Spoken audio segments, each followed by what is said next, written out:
Hi students, कैसे हैं आप। आशा करता हूँ आप सब बहुत अच्छे होंगे। तो दोस्तों अगेन आप सभी का मेरे यूट्यूब चैनल स्किल्ड एजुकेशन 313 पर हार्दिक स्वागत है। दोस्तों आज के इस सेशन से हम शुरू कर रहे हैं यूजीसी नेट जेआरएफ के पेपर 1 फॉर दिसंबर 23 अटैम्प्ट के एमसीक्यूज की most expected MCQs from PYQs. ठीक है, लास्ट 10 ईयर्स के पीवाईक्यूज से मैंने इनको सिलेक्ट किया है, उनकी हम आज से प्रैक्टिस शुरू करें। ठीक है, तो I hope you will enjoy this session and you will feel better in your preparation after attending this session. Let's start our session. First question: when the child is suffering from severe impaired ability to read, यहाँ पे ध्यान देना, to read, then this type of disability is known as, बताएं, dysgraphia है, डिसलैक्सिया है, डिसकैल्कुया है या cerebral palsy है, आप बताएं। तो आप अपना आंसर देने के लिए आप पॉज करके वीडियो को फिर आप चेक कर सकते हैं, अदरवाइज वीडियो लंबी हो जाएगी। सो मैं आपको बताता हूं। डिसग्राफिया इज, जैसे नाम से पता चल रहा है, graphia, graphia is related to something written, ये रिटन से रिलेटेड है। किसी बच्चे की हैंड राइटिंग या उसको लिखने में कोई इश्यू आ रहा है तो उसको बोलते हैं डिसग्राफिया। डिसलैक्सिया आज का हमारा आंसर, अब इस क्वेश्चन का आंसर रिलेटेड टू रीड होता है डिसलैक्सिया। डिसकैल्कुया किसमें, मैथमेटिक कैलकुलेशन में यदि बच्चे को इशू आता है। सेरेब्रल पैल्सी का मीन्स होता है उसके इंटेलिजेंस में। ठीक है, बच्चा में कुछ इंटेलिजेंस में कुछ स्पेशलिटी है, जैसे बोलते हैं ना स्पेशल चाइल्ड, ये उससे रिलेटेड है। ठीक है, so the answer of this question will be option number B. Next question: when which of the following evaluation should be done before the instructional process? Instructional process शुरू होने से पहले, यानी कि जब एक टीचर क्लास में आता है उससे पहले वो क्या इवैल्यूएशन करते हैं। ठीक है, क्वेश्चन है placement evaluation, formative, summative and diagnostic. देखो प्लेसमेंट इसका आंसर है। फॉर्मेटिव क्या होता है, ड्यूरिंग द सेशन, जब टीचर क्लास ले रहे होंगे उस टाइम यदि कोई इवैल्यूएशन जो टीचर करते हैं वो उसको बोलते हैं फॉर्मेटिव। समेटिव क्या होता है, after the session, after the session the evaluation is carried out by teacher is known as summative. Diagnostic ये लास्ट में होता है। Diagnostic means problem solving. ठीक है, कोई इशू आ गया उसके रिलेटेड जो इवैल्यूएशन वो होगा। तो placement evaluation is before the instructional process start. So answer of this question is option number A. Next, which of the following teaching methods involves subject learning through the dramatization of literary or historical? ठीक है, तो इसका answer क्या होगा, seminar है, brainstorming है, panel discussion है या रोल प्ले है, बताएं। The answer of this question is role play. Answer of this question is role play. ठीक है, क्योंकि क्या पता है ड्रामेटाइजेशन, जब कोई रोल प्ले होगा वहाँ एक आपने देखा होगा ड्रामा, यदि कभी कोई देखने गए होगे आप, कभी कोई स्क्रीन प्ले देखने होगे, वहाँ पे कोई रोल प्ले जो करता है तो उसको क्या बोलते हैं, ड्रामेटाइजेशन, और हिस्टोरिकल उसको बोलते हैं role play. Next, which of the following is an audio visual teaching aid? Projector क्या है, प्रोजेक्टर पे आपको दिखाया जाता है, मीन्स विजुअलाइजेशन होता है। रेडियो क्या है, ओनली ऑडियो इसमें यूज होता है। बट फिल्म स्ट्रिप्स, इसमें ऑडियो भी होता है और वीडियो भी होता है। Answer of this question would be option number C. All of the above is not the answer. Like projector is visual and radio is audio, radio is audio where as film strips are an audio visual aid. Next, question number 5. Which of the following programs of the Ministry of Human Resource and Development promotes life skills training among young people? ठीक है, कौन कौन से, समग्र शिक्षा, operation black board, Swayam Prabha और adolescent education programme, बताएं। The answer of this question would be option number D, adolescent education programme, which was the initiative by the Ministry of human resource development, promotes the skill training among, किसके लिए ये, young people के लिए, young people के लिए क्या ये skill training इसमें क्या किया गया, प्रमोट किया गया, किसके लिए ये, यंग पीपल के लिए।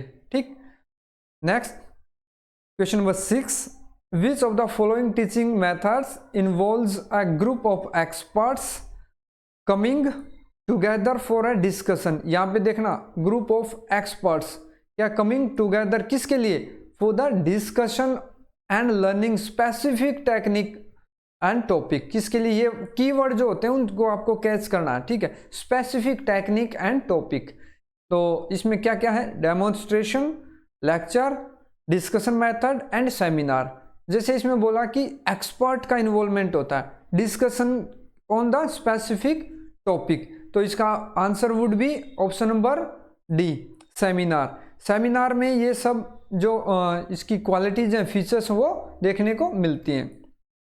The use of teaching aids is justifies on the grounds of, the use of teaching aids is justifies on the grounds of, किस ग्राउंड पे, यूजिंग ऑफ जो टीचिंग एड हम यूज करते हैं वो किस ग्राउंड पे जस्टिफाई होता है, minimizing indiscipline problems in the classroom, क्या टीचिंग एड से क्लासरूम में जो डिसिप्लिन प्रॉब्लम होते हैं, इनडिसिप्लिन जो केस आते हैं वो मिनिमाइज होते हैं क्या, नहीं, बिल्कुल नहीं, ये टीचिंग एड का इसमें कोई रोल नहीं होता। ठीक, तो नेक्स्ट, ये तो फर्स्ट तो ऑप्शन है नहीं। Next, attracting students attention in the classroom, अभी आगे बात करते हैं, effective engagement of students in learning tasks. Next, optimizing learning outcomes of students. देखो कुछ हद तक ऑप्शन बी भी ठीक है, लेकिन इनमें से मोस्ट सुटेबल कौन सा, ऑप्शन नंबर डी, जो कि हमारा जो टीचिंग लर्निंग है उसका मेन मोटो भी होता है, एम भी होता है।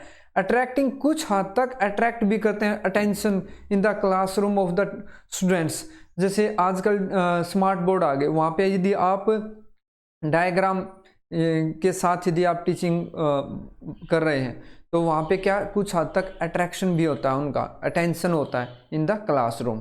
सो it is also one of, but the most suitable answer is optimizing learning outcomes of students, इसके लिए हम इसको यूज करते हैं।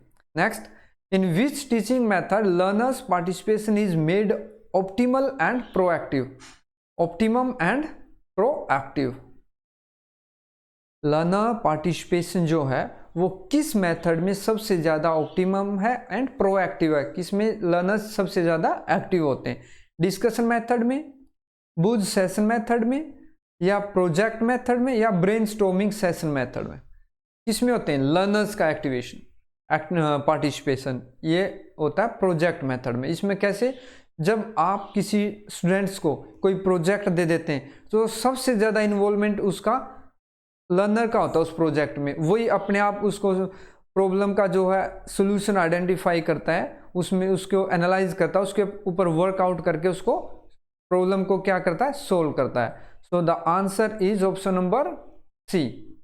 नेक्स्ट, इसके बात करते हैं, project method is the learning method where the participation of students is maximum in comparison to teacher.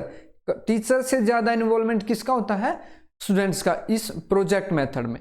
The students here is an active learner, students learns how to solve the real life problems with cooperation of each other. जो students हैं वो आपस में एक दूसरे से cooperation करके, एक दूसरे को सपोर्ट करके, एक दूसरे की हेल्प करके इस प्रॉब्लम के सॉल्यूशन को फाइंड आउट करते हैं। Students in this find the solution by themselves of assigned projects.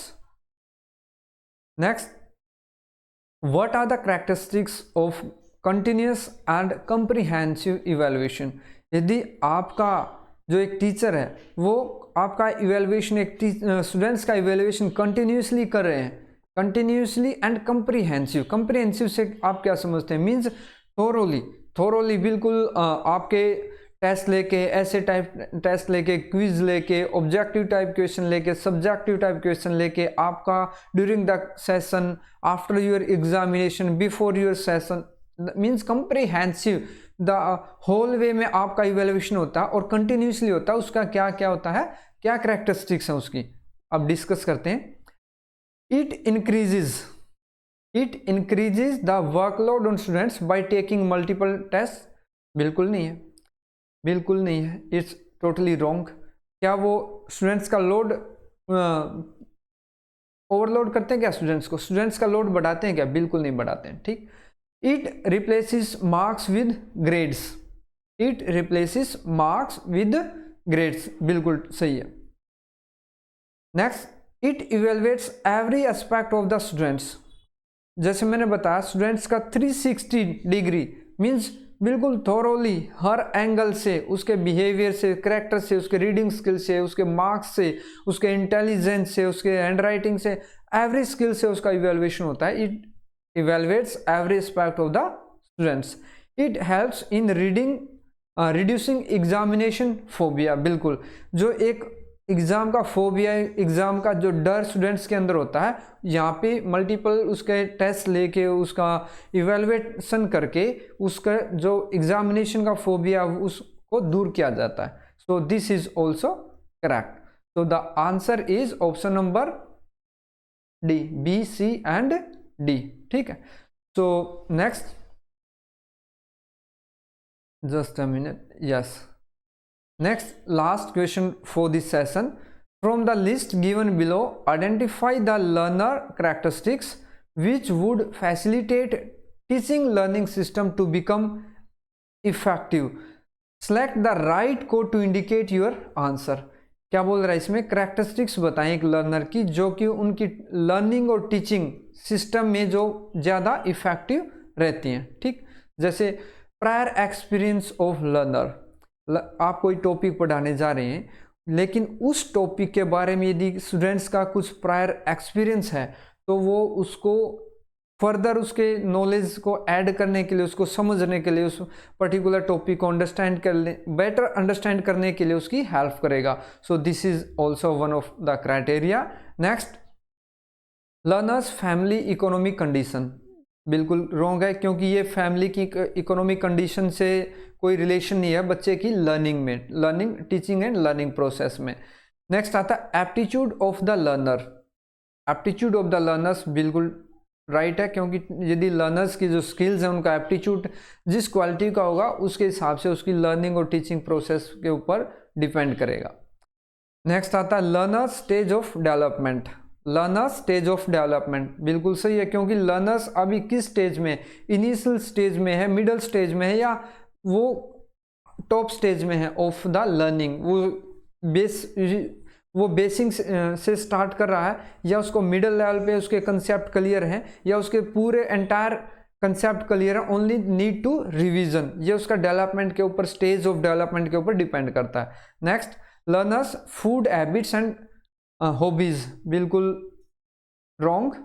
Next, learners religious affiliation, इससे रिलीजियन से कोई इसका मतलब नहीं है, कोई इसका मीन नहीं है, कोई इसका यूज नहीं है। So the correct option is option number a, c and d, means option number a is the right answer. ठीक। So this is all about today's session. If you feel that it is better initiative then please make a comment for further questions, which type of question you want, and the number of question is in one session is okay, or you want to increase or decrease the number of question in a particular session. ठीक है। So thank you very much.